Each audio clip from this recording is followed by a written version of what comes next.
Bonjour à toutes et à tous. Tout d'abord, merci pour votre participation à ce webinaire de notre partenaire Medsys autour de la cybersécurité de bout en bout avec Microsoft. Je me présente, Fabien Balny, je suis responsable du Microsoft Experience Lab de Bordeaux. Donc, je vais me permettre de vous expliquer dans une courte introduction ce que sont les Microsoft Experience Lab et ensuite laisser la parole aux experts de Medsys autour du sujet qui nous réunit ce jour.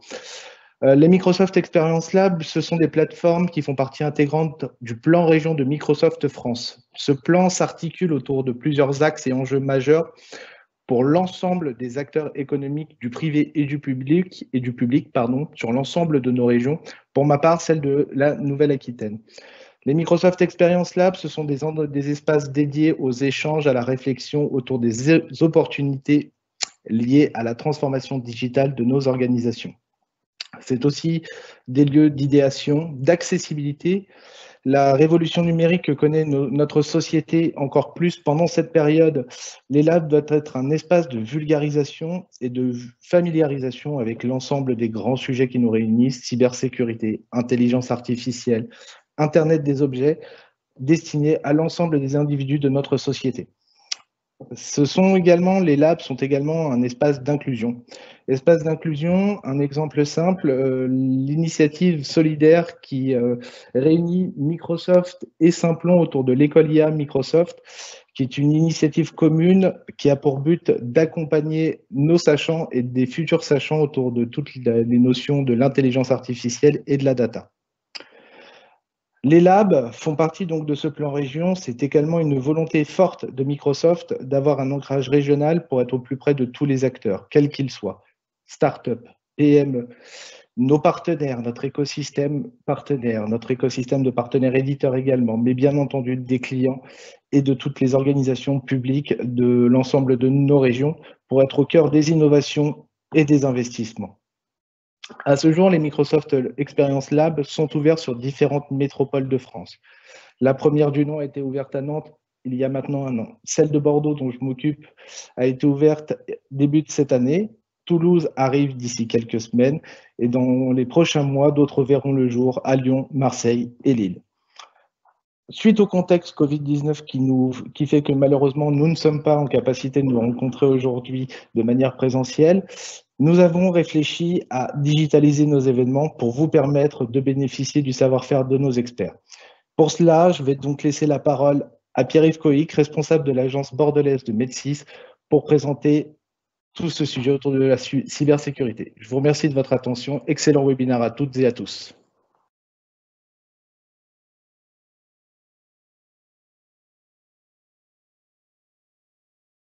Pierre-Yves, à toi la parole.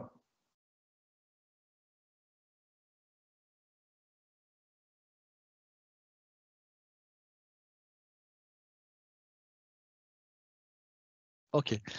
Bonjour à tous, j'ai activé mon micro, ça va marcher un petit peu mieux. Bonjour à tous, donc je suis Pierre-Yves Coïc en charge du développement de l'activité sur Bordeaux et Nouvelle-Aquitaine pour Medsys. Donc Medsys en quelques mots. C'est un pure player majeur de l'écosystème Microsoft qui compte plus de 300 collaborateurs, totalisant plus de 450 certifications, ce qui est vraiment remarquable. Nous sommes présents quasiment sur toute la France et de nouvelles agences verront le jour en 2020 pour accompagner notre croissance. Notre ADN, vous l'aurez compris, c'est l'expertise technique, mais c'est aussi la volonté de partager cette expertise et de le faire en recherchant toujours la plus grande satisfaction de nos clients. C'est un autre point majeur chez Medsys. Ces 2 points, expertise technique et exigence de qualité, expliquent notre très belle croissance depuis plus de 6 ans, et vous pouvez le voir sur les slides, et puis une certaine reconnaissance aussi. Quels sont nos domaines d'activité ? La cybersécurité, c'est le thème de ce webinaire, donc je ne vais pas m'étendre dessus. Digital Intelligence and Data, le développement de projets d'intelligence artificielle, d'IoT, réalité virtuelle et bien sûr tout ce qui va tourner autour des sujets .NET. Modern Workplace, de l'architecture à la gestion de tous les postes de travail, de tous les devices. Infrastructure service, où l'on retrouve du design au MCO, des infrastructures on-prem, cloud, hybride. Business Platform, activités liées au CRM. Nous savons produire sur tous les modèles, c'est-à-dire l'assistance technique, bon ça tout le monde sait le faire, mais savoir faire des projets avec engagement de résultats, avec des engagements forfaitaires, c'est important, et aussi sur tout ce qui va être service manager pluriannuel. Service manager, par exemple, c'est la délégation de l'exploitation de votre SOC, c'est la délégation de la gestion du poste de travail des devices, c'est la délégation de l'exploitation du maintien en conditions opérationnelles de toutes vos infrastructures, par exemple. Donc, nos activités vont de l'architecture au run, en passant par le conseil technologique, l'intégration de nouvelles solutions, et ça pour couvrir l'ensemble des scopes dans l'écosystème Microsoft. Voilà, c'était en quelques mots la carte d'identité de Med6.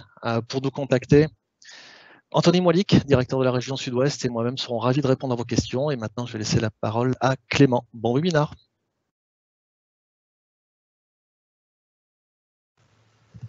Merci, messieurs, pour cette introduction. Nous allons rentrer dans le sujet principal qui nous réunit aujourd'hui, à savoir la détection de la menace de bout en bout avec Azure Sentinel. Donc, comme le titre l'indique, c'est une présentation qui va s'axer essentiellement autour de la solution Azure Sentinel. Mais en introduction, je vais quand même donner quelques chiffres et redonner le contexte de l'écosystème cloud hybride dans lequel on se situe avec les services Azure et Microsoft. Donc, dans un premier temps, je tenais à présenter une étude qui est sortie en décembre 2018, qui malheureusement ne présente pas Azure Sentinel puisque la solution est sortie en preview sur Azure au premier trimestre 2019, mais ça permet en fait de situer, de visualiser le paysage des SIEM à ce jour. Donc on voit qu'il y a 17 éditeurs de SIEM aujourd'hui, avec en lead en haut à droite, hop. En lead de ce côté-là, on a Splunk qui est aujourd'hui le plus répandu et IBM avec QRadar. Donc par rapport à ça, en fait, j'ai trouvé quelques chiffres qui permettent de comparer le leader qui est Splunk avec Microsoft aujourd'hui. Tout d'abord, il faut savoir que Splunk, c'est un éditeur de logiciels qui est à la base designé pour faire des traitements de données de masse, donc pour traiter des big data, et qui génère un chiffre d'affaires de 1,2 milliard par an. Et pour comparer ça avec Microsoft, bon, c'est aujourd'hui à plein de secteurs d'activité, avec entre autres celui qui nous intéresse aujourd'hui, celui de la cybersécurité, et lui investit 1 milliard dans la sécurité en dollars chaque année. Donc, ce que vise à faire cette simple comparaison, c'est pas forcément dire que les produits Microsoft vont être meilleurs, c'est simplement pour situer Microsoft dans ce paysage déjà bien dense d'éditeurs de SIEM et de lui redonner sa légitimité, puisque Microsoft se permet d'arriver avec les moyens nécessaires pour mettre en œuvre une solution qui peut très bien se passer parmi les leaders. Donc je vais continuer avec quelques chiffres en ce qui concerne Microsoft pour resituer un peu le contexte et les services que nous permet d'avoir Azure. Dans un premier temps, il y a Microsoft Intelligent Security Graph, dont vous avez peut-être déjà entendu parler, qui en fait est on peut visualiser ça comme une base de données énorme de Microsoft, de Azure, puisque Azure récolte tous les signaux quand on se log à l'AD par exemple. Et ça permet d'avoir une énorme quantité de données qui permet ensuite d'établir des modèles pour du machine learning, etc. Un exemple simple, c'est avec la détection de botnet en association avec la Microsoft Digital Crime Unit, qui permet ensuite dans le service Azure Firewall de détecter les IP malicieuses liées au botnet. Donc en fait, Microsoft Intelligent Security Graph permet de bénéficier de manière transparente pour l'utilisateur de services tels que celui que je viens de citer. D'autres chiffres. Donc on a par exemple 470 milliards d'emails scannés chaque mois, 630 milliards d'authentifications scannées chaque mois. Et donc comme je le disais tout à l'heure, par exemple, pour ces authentifications, on a des patterns qui vont être repérés par des algorithmes de machine learning. Donc d'une part, un pattern d'authentification raté, par exemple, un pattern d'authentification réussi. Et entre ces deux patterns, on a tous les patterns qui sont divergents et qui peuvent potentiellement être considérés comme une menace pour la sécurité de l'écosystème. Ce qui nous concerne, c'est la sécurité de bout en bout. Je vais dire un mot dessus. Tout d'abord, c'est à ne pas confondre avec le chiffrement de bout en bout, qui permet d'avoir un chiffrement de votre navigateur au serveur web. Par la sécurité de bout en bout, on entend la sécurité de l'ensemble de l'écosystème digital dans lequel vous évoluez. Donc, c'est représenté par ce schéma-là. Ça peut être des workstations, des devices mobiles, des fournisseurs de cloud qui ne sont pas nécessairement Azure. Ça peut être des applications que vous utilisez ou que vous développez. Ça peut être des solutions de sécurité, que ce soit pour du firewalling, de la gestion de l'identité, ou encore des serveurs on-premises ou des serveurs cloud. Et donc en fait, la sécurité de bout en bout dans ce contexte vise à pouvoir englober tout cet écosystème et le réunir dans Azure Sentinel, qui est le sujet que nous allons voir aujourd'hui. Avant tout, d'abord, j'en ai parlé rapidement en introduction avec l'étude de Gartner, pour savoir qu'est-ce que c'est Sentinel. Donc c'est un SIEM, je pense que vous le savez, et pour qu'on parte sur une base de définition commune, on va revenir là-dessus rapidement. Donc un SIEM, c'est un gestionnaire d'incidents de sécurité et d'événements de sécurité. Alors comme je l'ai illustré avec le schéma précédent, nous avons au milieu Azure Sentinel, et d'autre part, plein de solutions qui peuvent être cloud, qui peuvent être on-premises, qui vont amener toutes les données à l'intérieur d'Azure Sentinel. À savoir que, entre parenthèses, j'ai mis les couleurs d'AWS ici, ça peut être n'importe quel fournisseur de cloud qui envoie ces données dans Azure Sentinel. Et une autre fonctionnalité qui est souvent confondue avec les SIEM, c'est le Security Orchestrator Automation and Response, ou SOAR. Donc le concept vise à détecter des anomalies grâce à la fonctionnalité de SIEM dans Azure Sentinel. Et une fois que ces anomalies sont détectées, on va envoyer un signal directement au Security Orchestrator qui va directement interagir avec la source de l'anomalie. Donc un exemple très simple, ça peut être une adresse IP qui fait des requêtes à répétition sur un de vos serveurs. C'est détecté par Sentinel comme étant un comportement anormal, donc ça lève une alerte. Cette alerte est envoyée au Security Orchestrator qui va directement, via API, contacter le firewall pour bloquer l'adresse IP. Donc ça se fait de manière tout à fait automatique et transparente. Et il faut savoir que cette fonctionnalité de Security Orchestrator n'est pas forcément intégrée dans tous les SIEM, et c'est le cas, c'est inclus nativement avec Azure Sentinel. Voilà pour cette courte partie. Donc le plan de la présentation concernant Azure Sentinel va consister à présenter 4 parties. La première, ça va être la collecte, donc la collecte de tous les logs de l'écosystème, avec le concept de connectors. La seconde partie, ça va être bien évidemment la détection. Elle va être d'une part automatique avec ces deux concepts-là, et d'une part manuelle avec le concept de hunting qui va viser à aller chasser les attaques qui sont plus complexes. On aura ensuite la partie investigation, donc ça vise à déterminer si les incidents, les comportements anormaux qu'on a détectés peuvent réellement porter atteinte à la sécurité ou bien si ce sont de false positives, comme on dit.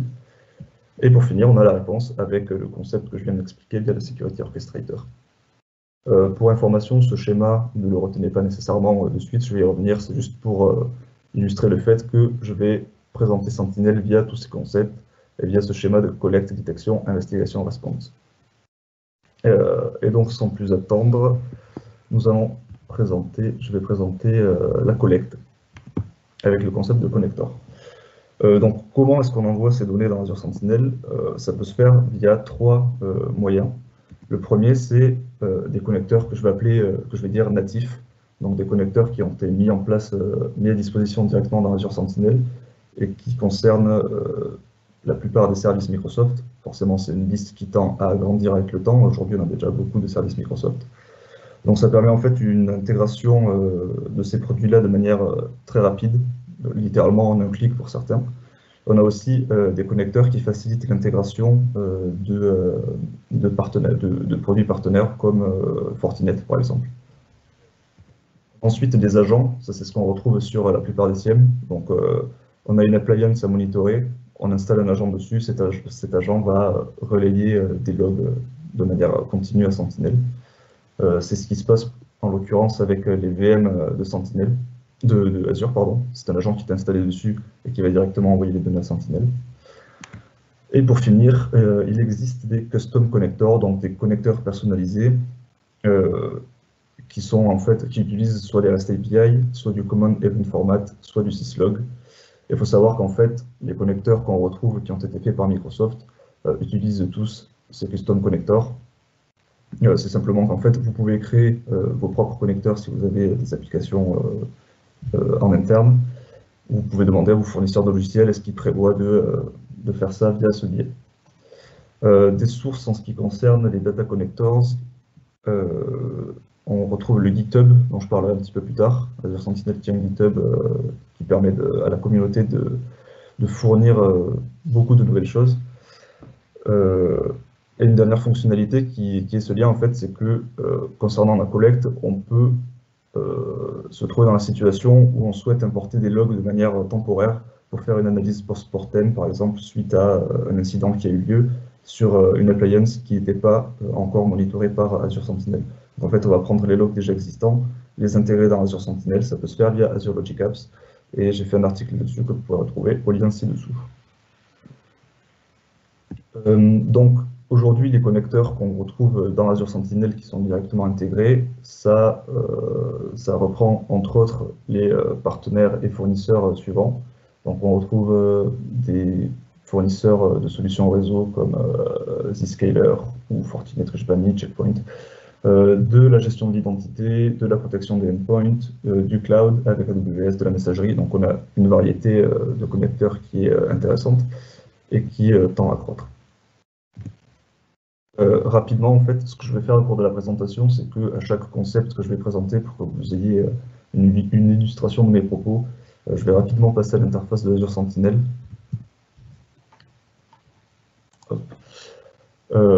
Et donc, je vais simplement vous montrer, en l'occurrence, les connecteurs. Donc, je vais sur Azure Sentinel. Un commentaire vis-à-vis de ça, c'est qu'Azure Sentinel utilise un Log Analytics Workspace, donc pour le stockage tout simplement des logs. Le mien s'appelle CyberSecu. Et donc, dans la partie configuration qu'on a ici, j'ai les fameux data connectors. Hop. Donc voilà, aujourd'hui, il y en a une quarantaine. Pour donner un aperçu de ce que ça donne. Et je vais prendre, par exemple, le Fortinet dont je parlais tout à l'heure. J'ouvre la page du connecteur. Et en fait, à ce moment-là, on a plusieurs choses qui sont intéressantes. La première, c'est les prérequis pour pouvoir prétendre lier les données de ce Fortinet, de ce firewall Fortinet à Azure Sentinel. Par exemple, il faut être, pour certaines solutions, il faut être Security Administrator ou Global Administrator. Donc, si on ne le sait pas, c'est un peu pénible de le deviner ou d'aller chercher dans la documentation. C'est fourni directement ici. On a ensuite toute la configuration qui est à faire. Donc, étant donné qu'il s'agit d'un éditeur partenaire de Microsoft, c'est pas aussi simple que ça se fait pas en un clic comme on pourrait le faire avec l'intégration de produits Microsoft, mais c'est quand même relativement simple. Et surtout, en fait, ce que je voulais montrer dans les next steps, ce sont ces trois choses, les workbooks, les query samples et les relevant analytic templates. Les workbooks, en fait, ce sont, je peux montrer rapidement, ce sont les fameuses interfaces qu'on retrouve dans la plupart des SIEM qui permettent d'avoir, comme on le voit ici, j'espère que vous voyez bien. Bon, je ne vais pas rentrer dedans parce que c'est quelque chose qu'on retrouve partout. Hein. Ce sont des graphiques avec des informations qui sont présentées de manière très intuitive pour les analystes. Ici, on n'en a pas de recommandés pour Fortinet, mais on en a qui sont recommandés pour bien d'autres produits. On a ensuite des samples de requêtes qui sont faites dans la base de données des logs pour se familiariser avec le type de données que renvoie Fortinet. Parce que forcément, un fournisseur d'identité ne va pas forcément renvoyer les mêmes logs qu'un firewall. Et pour finir, on a un exemple de règle de détection qui peut être mis en place. Voilà pour ça. Donc je reviens à notre fil rouge. Nous avons vu la partie collecte avec les connectors. Je vais maintenant présenter la détection, c'est ce qui constitue le cœur d'Azure Sentinel. Donc avec d'une part la détection automatique et la détection manuelle, avec l'encadré ci-dessous.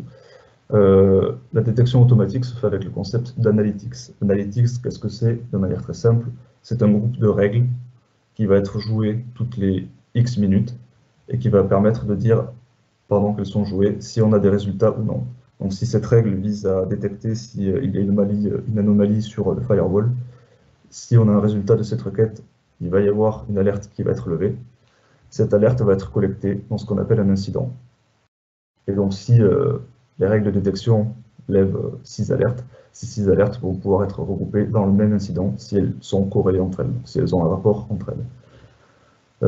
Et on a d'autre part la détection manuelle, pardon, qui permet de chercher, comme j'ai dit précédemment, d'aller chercher l'information dans des contextes un petit peu plus complexes.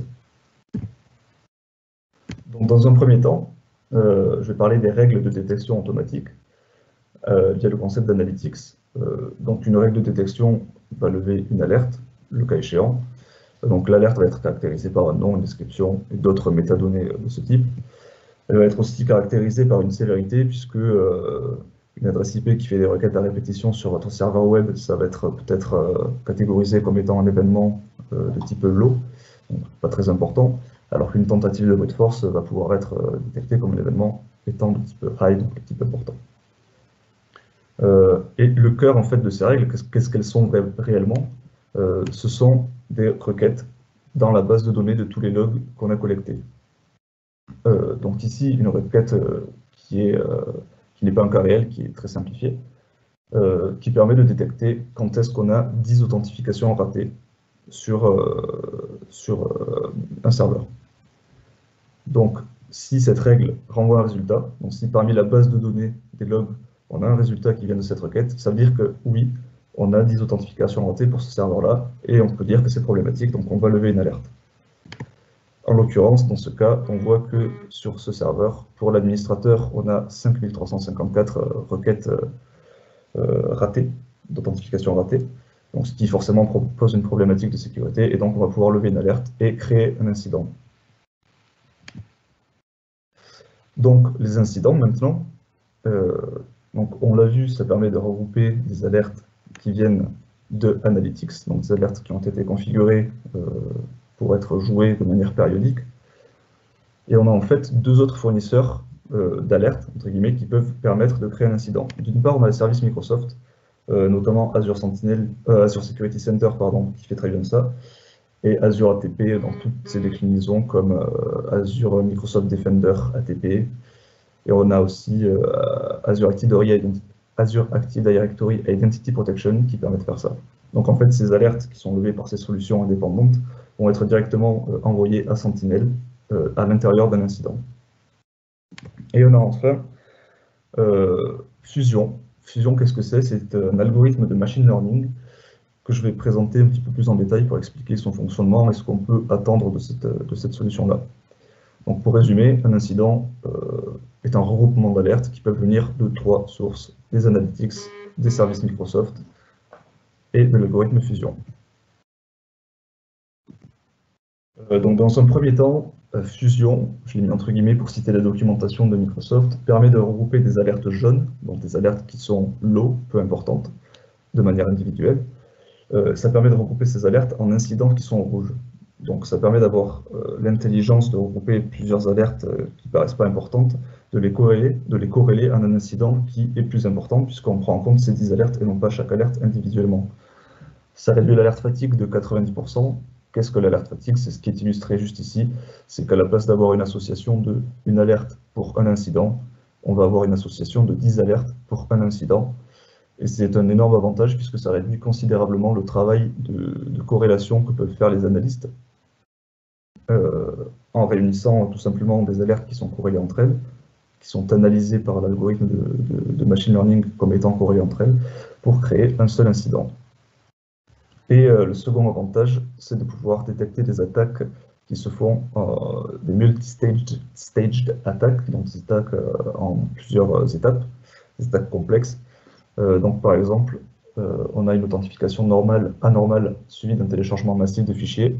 Ça va peut-être générer dans les diverses solutions Microsoft 6 alertes, et c'est Fusion tout seul qui va pouvoir créer un incident regroupant ces 6 alertes pour permettre à l'analyste de reconstituer le cheminement de l'attaque et pouvoir prendre des décisions. Voilà pour Fusion. Donc, on vient de voir la détection automatique avec Analytics, les règles de détection automatique, avec les incidents qui regroupent les alertes, et maintenant la détection manuelle avec le concept de hunting. Donc, ce concept de détection manuelle, ça permet en fait de répondre à deux use cases.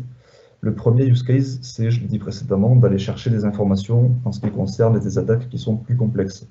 Je pense notamment à des attaques zero day, puisque si on a des attaques zero day, on a peut-être des patterns de comportements qui ne sont pas forcément détectés, qui sont nouveaux, et donc ça va être à l'analyste, avec l'intelligence donc d'un humain, avec un opérateur humain, qui va devoir aller chercher ces informations-là. D'autre part, ça permet, la détection manuelle, le second use case, c'est d'éviter de créer des règles de détection automatique qui lèvent trop d'alertes. Un exemple simple, c'est si des développeurs travaillent en mode agile sur un serveur, que tous les jours, il crée un nouvel exécutable avec un nouveau numéro de version, et qu'il le teste, donc il le lance sur le serveur. Le serveur va détecter un nouvel exécutable qui a été lancé sur le serveur. Et ça peut être un événement suspect. Si on lance un exécutable qui n'a jamais été lancé auparavant sur un serveur, ça peut être quelque chose, dans certains cas, qui peut être problématique pour la sécurité. En l'occurrence, avec ce use case, ça ne l'est pas. Et donc, ça va être aussi du travail de l'analyste de regarder fréquemment ces nouveaux processus et de voir qu'en fait, il s'agit simplement des développeurs qui font un travail tout à fait normal. Donc, on ne va pas lever d'alerte pour ça, on ne va pas créer d'incident pour ça, et c'est quand même quelque chose qui doit être observé. Donc, comment fonctionne la recherche manuelle, la détection manuelle? En fait, ça va fonctionner avec le même concept que la détection automatique, c'est-à-dire qu'on va se baser sur des requêtes KQL. Donc, je ne l'ai pas dit tout à l'heure, d'ailleurs, c'est Kusto Korean Wage, c'est un langage de requête qui est assez similaire à SQL et qui permet de faire des choses assez puissantes avec pas mal de fonctions qui sont emmenées pour des choses toutes bêtes mais toutes simples, qui sont très utiles, comme la manipulation de chaînes de caractères. Donc, très intéressant comme langage. Donc, à partir de ces requêtes qui sont prédéfinies, les analystes vont regarder les résultats. Parmi ces résultats, ils vont pouvoir placer des marque-pages pour dire cet événement me paraît suspect, hop, je le mets de côté. Et pour finir, à partir de ces événements qu'on a mis de côté, on va pouvoir lancer une investigation. Et à partir de là, on va pouvoir ajouter l'événement à un incident déjà existant. On va pouvoir créer un incident. De la même manière que tout à l'heure, je vais montrer où se configure dans son premier temps la détection automatique via Analytics. Donc c'est de toute évidence de la configuration. Et en fait, Microsoft, et en fait je vais même dire la communauté, puisque aujourd'hui dans le GitHub on a des samples de requêtes qui sont mis à disposition. Et donc en fait on a ici la liste de nos requêtes, avec un statut pour savoir si elles sont activées ou non, quel type de requête, est-ce que par exemple c'est l'algorithme fusion qui va permettre de faire ça, est-ce que c'est une requête qu'on va avoir nous-mêmes configurée qui va se lancer toutes les X minutes, etc. Et donc, si j'édite une des requêtes, on a des métadonnées en général qui ne sont pas forcément très intéressantes, et on a surtout la requête KQL qui est à l'origine de cette requête. Donc avec une prévisualisation des résultats.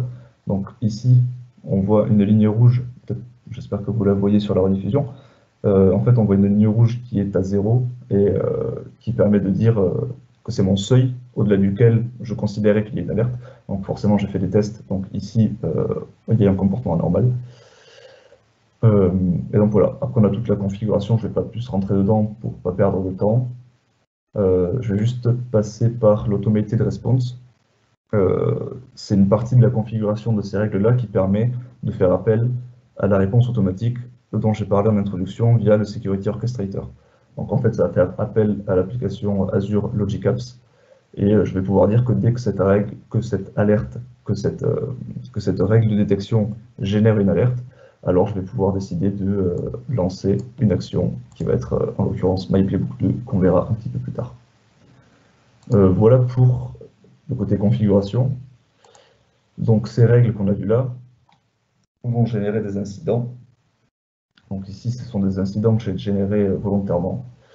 Ces incidents vont porter le même nom que les règles pour qu'on sache d'où ils viennent. On a un temps de création, un temps de mise à jour, puisque dans ces incidents, on va pouvoir ajouter de nouveaux éléments, notamment via le concept de détection manuelle. Donc ça mettra à jour ce champ-là. Et donc, si je clique sur un des incidents, hop, on va pouvoir l'assigner à des personnes. Donc, on a tout un système de gestion de ces incidents, savoir s'il est nouveau, en cours. On peut changer la sévérité de l'incident. Dans ces incidents, on a aussi quelles entités sont concernées. Donc, les entités, ça peut être un compte utilisateur, un URL, une IP, un hôte, etc. Voilà pour ça. Et maintenant, la détection manuelle.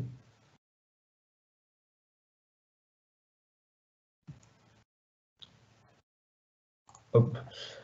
En fait, ça se présente relativement de la même manière que la détection automatique, parce que tout ce qu'on voit ici, en réalité, derrière, ce sont des requêtes KQL qui tournent, par exemple celle-ci. Et en fait, les analystes vont pouvoir les lancer, hop, Ça, je peux les lancer toutes ici. Et en fonction des résultats, ici je vois que j'ai 0 résultat, enfin 0 ligne retournée par ma requête. Donc a priori, je n'ai pas à m'inquiéter. Et en tant qu'analyste, je ne vais pas du tout me soucier de cette règle-là. En revanche, bon, je vous avoue que je ne connais pas forcément cette chose-là, ce qu'elle fait, mais derrière, il y a une requête qui potentiellement lève des anomalies de sécurité. On a 70 lignes qui sont retournées, donc forcément, en tant qu'analyste, ça va être quelque chose qui va être à prioriser pour détecter un incident.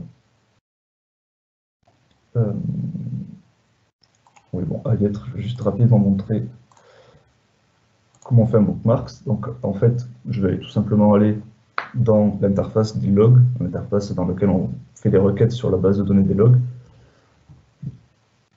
Et ce que je vais faire, c'est que parmi les résultats qui sont retournés par ma requête, qui présente donc 70 résultats, je vais observer les événements et je vais pouvoir en marquer certains, si ça veut bien charger, bien entendu. Sinon, c'est pas très grave si je ne montre pas ça. Ok, super. Donc, je marque cet événement en ajoutant un bookmark. Bon, je peux lui donner un nom, je peux associer, par exemple, cet événement concerne des processus, bon, je sais pas, je ne connais pas exactement cet événement, peu importe. Toujours est-il que si cet événement prenait en compte un compte utilisateur, on pourrait le mapper ici. Ah ben voilà, parfait. On a un note, donc voilà, je peux mapper mon note ici, avec un des champs retournés par la requête. Je peux ajouter un tag pour dire que ici il s'agit de l'enquête de Clément Gonnet, un commentaire, hop, et je crée mon bookmark qui va directement être retrouvable dans l'interface de Hunting. Je vais juste mettre à jour.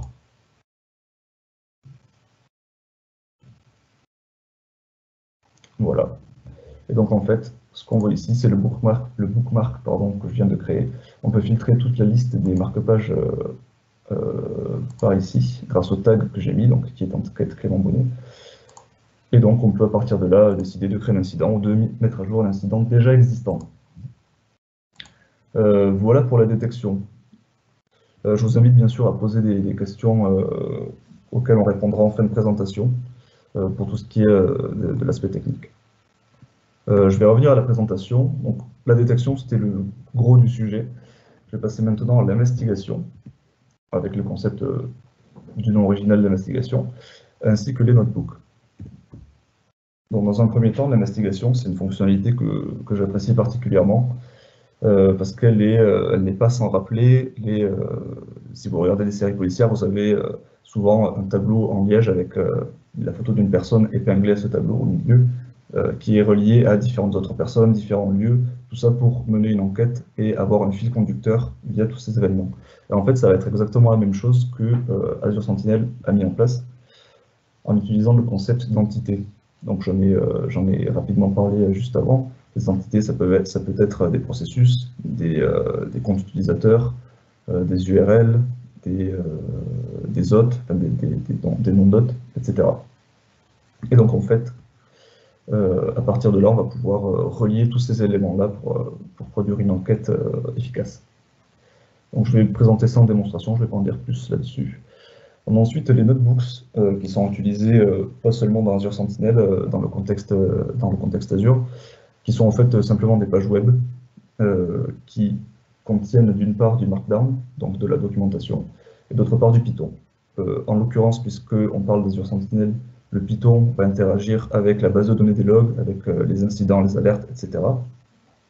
Et ça va permettre plusieurs choses très intéressantes. La première, c'est que ça permet d'avoir une méthodologie qui soit définie et répétable.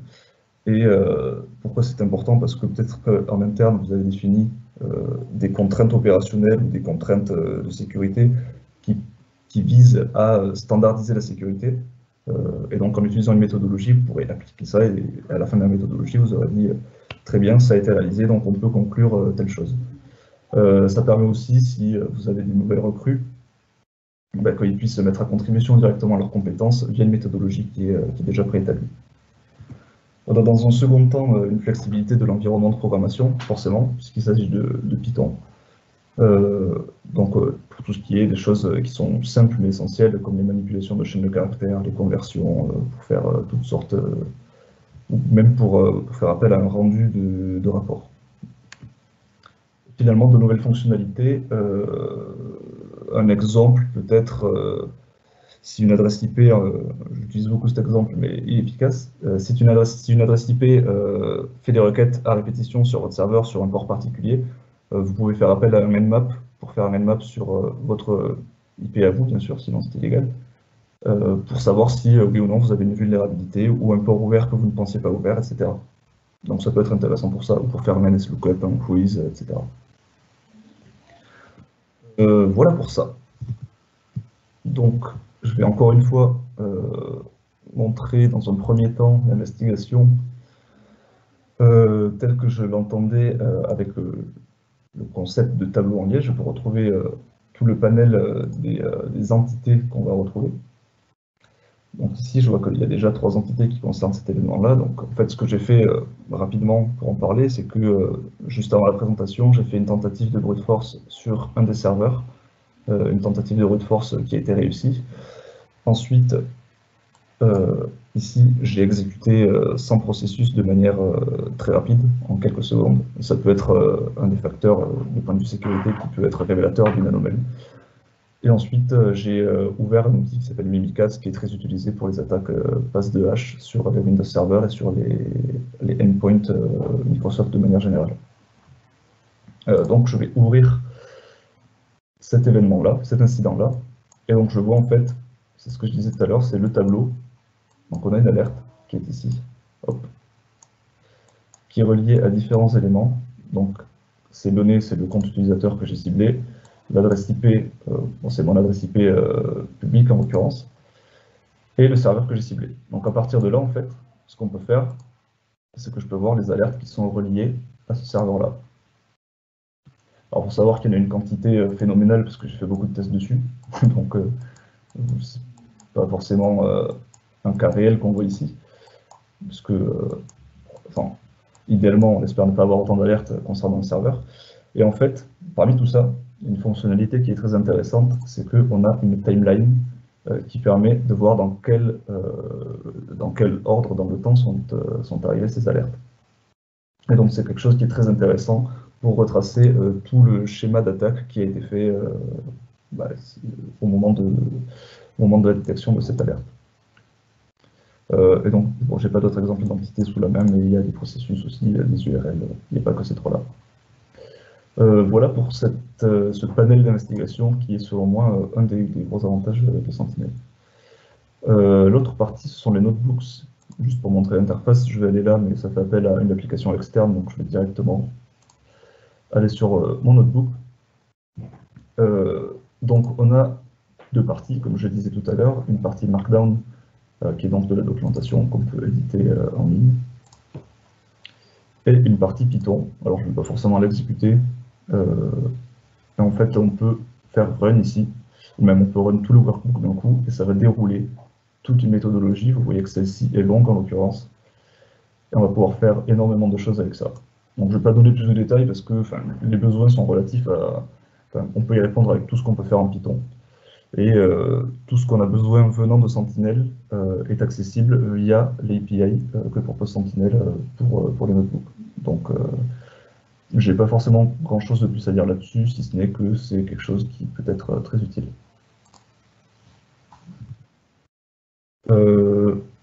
Voilà pour ça. Et on va pour finir passer à la réponse avec, donc ça fait partie de la fonctionnalité de Security Orchestrator dont je parlais en introduction.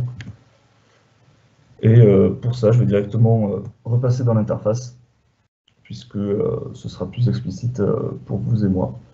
Dans un premier temps, je vais montrer, ça se configure dans les règles de détection, je vais le remontrer rapidement. Je prends une de mes règles de détection.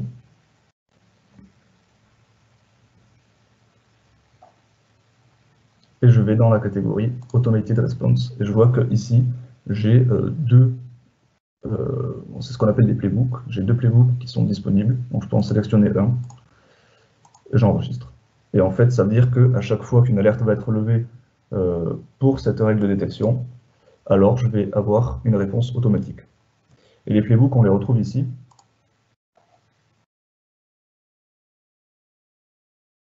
On les retrouve ici, donc il y a une certaine liste que j'ai prédéfinie. Et on a celui que je viens d'enregistrer pour la règle de détection en question. Et qu'on va pouvoir éditer pour que je montre un petit peu à quoi ça ressemble. Donc c'est fait avec l'application Azure Logic Apps. J'en reparlerai juste après avoir montré ça. Donc en fait, pour Logic Apps, ça consiste à avoir des blocs, donc c'est du serverless, donc toutes les fonctionnalités qu'on voit ici. On a par exemple un envoi de mail, le client est directement intégré, enfin, c'est vraiment des blocs, il faut voir ça comme des blocs, comme des bouts d'application qu'on peut relier entre eux pour faire tout un tas de choses. Donc en l'occurrence, mon premier bloc, ça va être un déclencheur. Ça va déclencher mon playbook et ça va dire si je reçois un événement de Azure Sentinel, alors je vais déclencher ce playbook.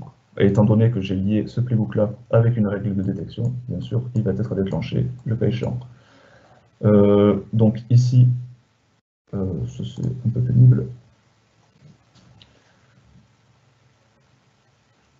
En fait, ce que va permettre de faire ce bloc-là, c'est que voilà, il faut être identifié en tant qu'une personne, forcément, puisqu'il va y avoir un expéditeur du mail. Donc moi, je suis Clément Bonnet. Et en fait, ce mail va dire, dès qu'on détecte une alerte de Sentinel, je vais recevoir un mail qui va me proposer de choisir entre 3 niveaux d'investigation. Donc dans ce mail, j'ai des paramètres dynamiques qui viennent directement de Sentinel, qu'on retrouve ici. Donc j'ai décidé de mettre la sévérité de l'alerte. J'ai décidé de mettre le nom de l'alerte, la description et les entités qui sont concernées. Ce mail m'est envoyé avec l'importance haute et je peux rajouter tout ce qu'on retrouve dans les mails, une pièce jointe, etc. À partir de là, en fait, je vais devoir faire un choix entre level 1, level 2 et level 3, et mon objectif, ça va être... il faut imaginer que dans ce cas-là, je suis le responsable du SOC, par exemple, et donc je vais forwarder l'événement, l'incident de sécurité, pardon, à une équipe d'investigation de niveau 1, de niveau 3, ou de niveau 2, pardon, ou de niveau 3, en faisant un post sur un channel Teams. Donc c'est un des exemples qu'on peut avoir avec la détection, la réponse automatique. Pourquoi je montre cet exemple-là? Parce que c'est pour montrer qu'on n'est pas forcément obligé d'interagir directement avec la source de l'anomalie, notamment dans le cas d'une alerte qui serait low, qui ne représenterait pas forcément une problématique de sécurité. On n'a pas forcément envie d'interagir avec la source de cette alerte. Et donc on peut relayer ces informations à des équipes d'investigation. Et en fait, avec toute la variété des connecteurs qui existent dans Azure Logic Apps, on va pouvoir être en mesure, comme j'en ai donné l'exemple précédemment, de mettre à jour une règle du pare-feu, notamment avec, ça se fait avec un pare-feu Zscaler, je sais, certainement avec d'autres. Mais il y a vraiment beaucoup de connecteurs dans Azure Logic Apps. Et donc, voilà pour ça. Donc, c'est la fin de cette overview de Sentinel. Quelques sources, dans un premier temps, Azure Security Center, puisque à mes yeux et aux yeux de beaucoup, ça constitue un petit peu le socle de la sécurité sur un environnement Azure. Ça ne prend pas en compte tous les scénarios hybrides et on-premises, mais certains. On a ensuite toute la documentation relative à Azure Sentinel, dont je vais rapidement montrer le GitHub, parce que ça me paraît être une chose intéressante.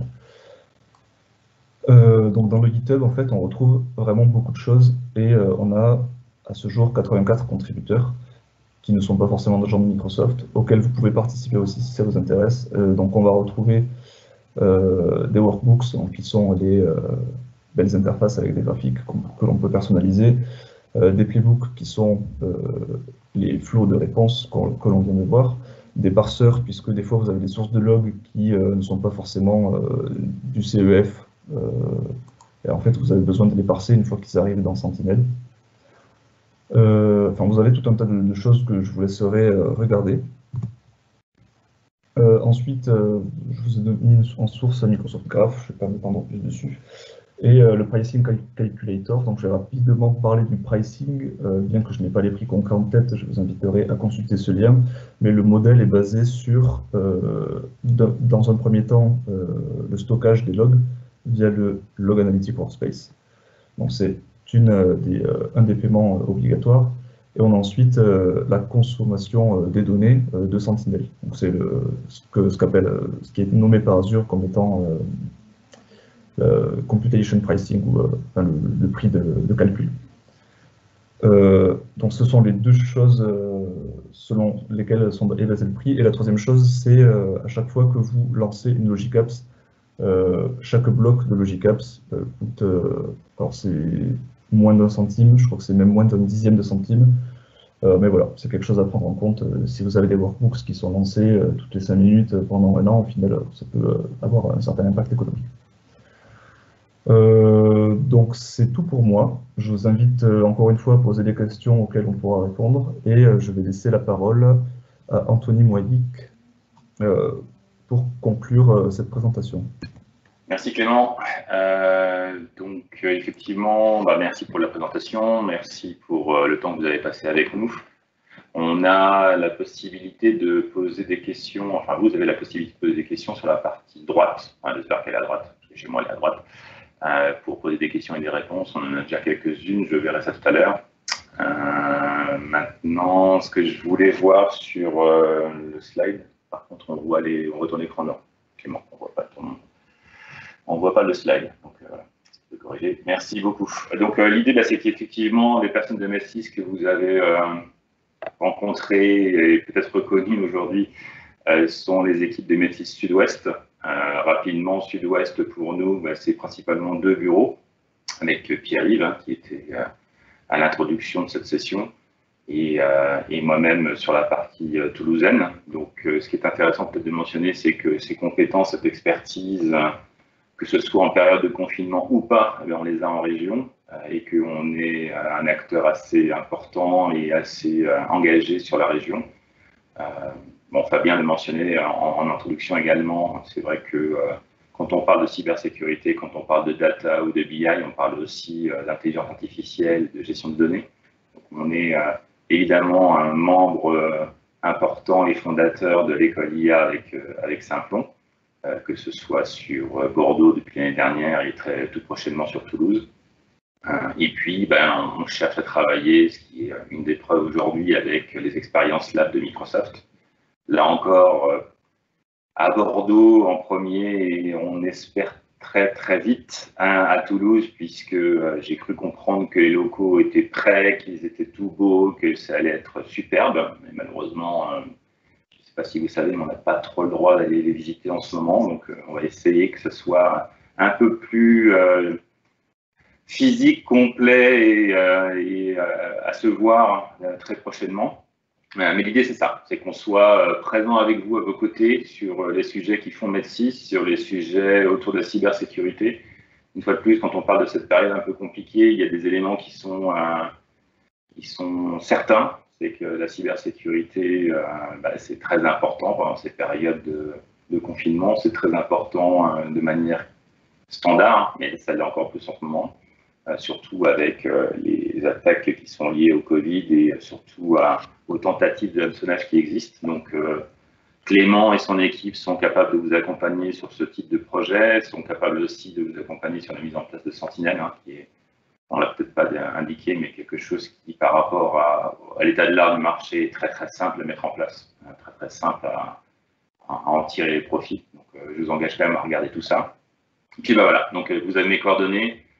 J'ai hâte de vous rencontrer aux expériences lab à Bordeaux et à Toulouse dès qu'on pourra. On fera une session complémentaire, peut-être un peu plus détaillée, avec un peu plus d'échanges très prochainement, dès qu'on peut. Je crois que le terme approprié, c'est phygital, donc un mélange de physique et un mélange de digital. Le terme a été déposé en 2013, donc il ne date pas de cette période, mais l'idée c'est ça, c'est qu'on puisse peut-être dans un premier temps se rencontrer avec un nombre restreint de personnes, mais qu'on puisse échanger et qu'on puisse doubler ça d'un événement comme celui-ci avec des composants qui seraient un peu plus digitaux.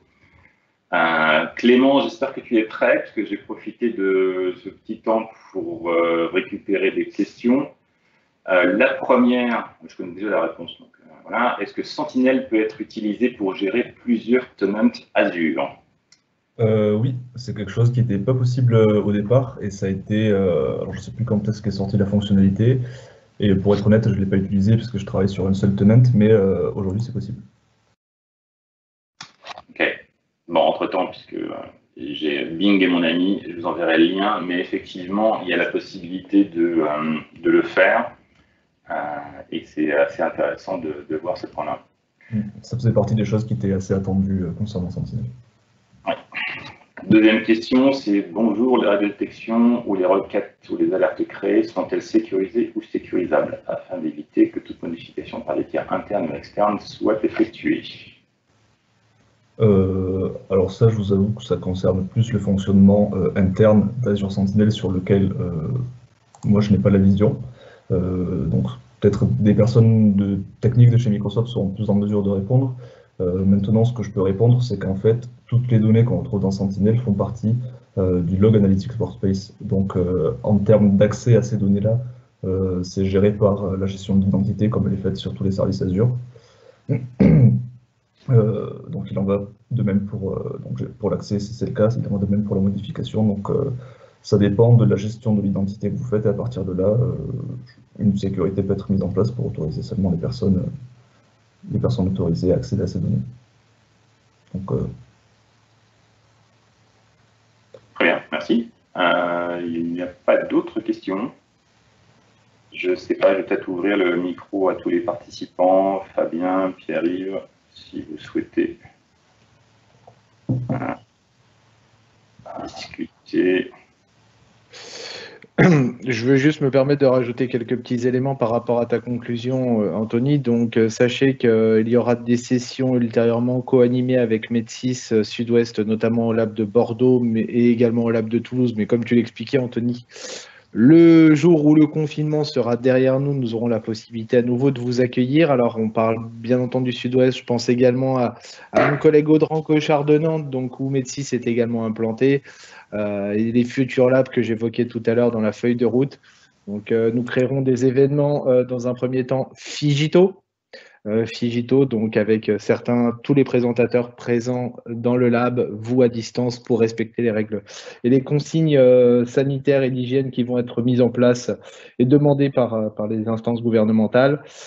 Bien entendu, les labs, ce sera aussi l'occasion de vous présenter et de faire intervenir des spécialistes pour répondre à des questions bien plus poussées que vous pourriez avoir, même si Clément et les équipes de Med6 sont en capacité de pouvoir vous accompagner et y répondre.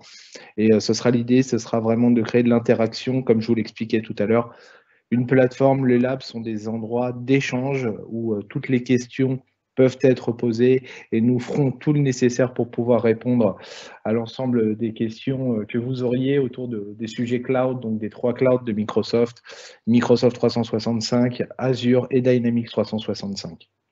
Voilà, moi pour ma part, en tout cas, je vous remercie toutes et toutes de votre participation et un grand merci également à Med6 et à ses équipes pour l'animation de ce webinaire et donc le contenu déroulé par Clément aujourd'hui. Très bien. Une petite dernière question pour finir.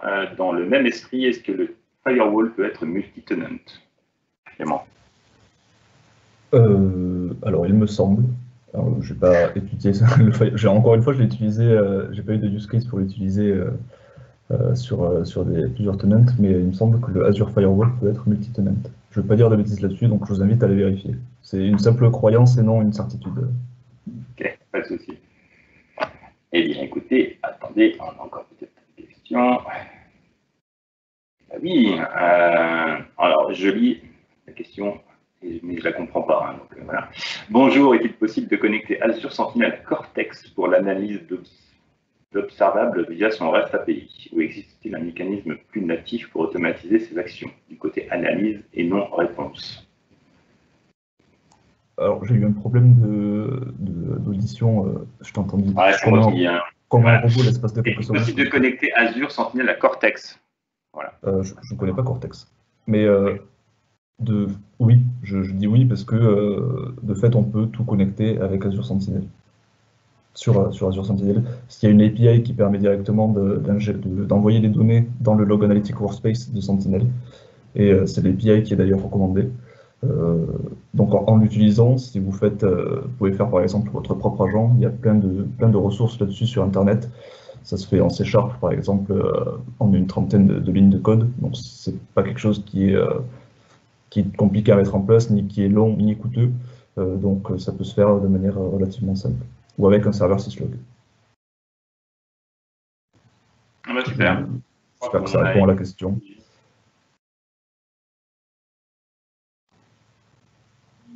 Bon, ça semble. Merci Clément. Parfait. Écoutez, merci beaucoup. Je vais conclure. Pour les questions au préalable, évidemment, cet événement a été enregistré. Donc, il sera, à mon avis, très rapidement disponible sur la chaîne YouTube de Med6, mais on vous enverra les liens de toute façon pour que vous puissiez le regarder à nouveau. Si vous aurez nos coordonnées aussi dans cette présentation, mais j'imagine qu'il y a le lien YouTube inclura aussi nos coordonnées, donc n'hésitez pas à nous contacter. Et puis, il ne reste plus qu'à vous dire que voilà, tenez bon, restez chez vous, il nous reste quelques jours, j'espère que vous pourrez tous en profiter et que le déconfinement se passe au mieux. Donc, merci à vous et puis à très bientôt. Au revoir.